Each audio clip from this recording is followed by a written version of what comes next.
లోకరక్షకుడు యేసుక్రీస్తు పరిశుద్ధమైన నామములో దేవునికి వందనాలు. వింటున్న మీకు కూడా వందనాలు తెలియజేస్తూ ఉన్నాను.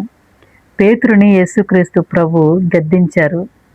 గద్దించడానికి కారణం ఏంటి అంటే అవిశ్వాసంగా ఆలోచిస్తూ ఉన్నాడు. అవిశ్వాసంగా ఆలోచిస్తూ అవిశ్వాసంతో కలిగిన భయాన్ని కలుపుకొని భయపడ్డాడు.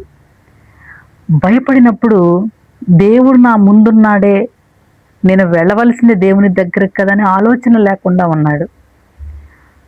విశ్వాసిగానే ముందడిగేశాడు, అవిశ్వాసిగా పడిపోయాడు. ఆనాడు యేసుక్రీస్తు ప్రభు ఆయన ముందుంటేనే నడవలేకపోతే అప్పుడు గద్దిస్తూ ఉన్నాడు.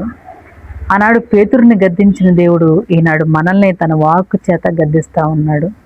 తన వాక్యము గద్దించి ఖండించి బుద్ధి చెప్పమని దేవుని వాక్యము సెలవిస్తూ ఉంది.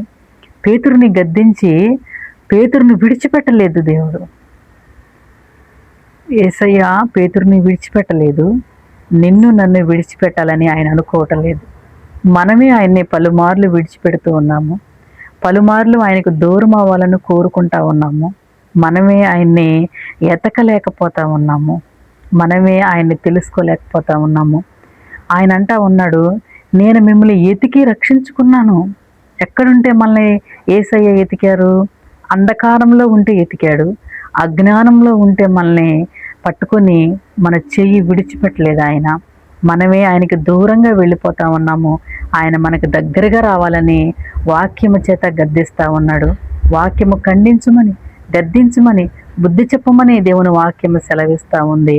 మన ప్రవర్తన సరిచేయటానికి పేతురుని గద్దిస్తే పేతురు దేవుని మాటకు లోబడ్డాడు.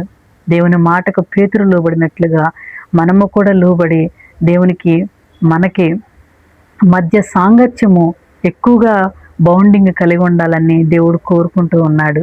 దేవుని ఆశీర్వాదాలు ఉచితంగా పొందుకోవాలని మనస్ఫూర్తిగా కోరుకుంటా ఉన్నాడు.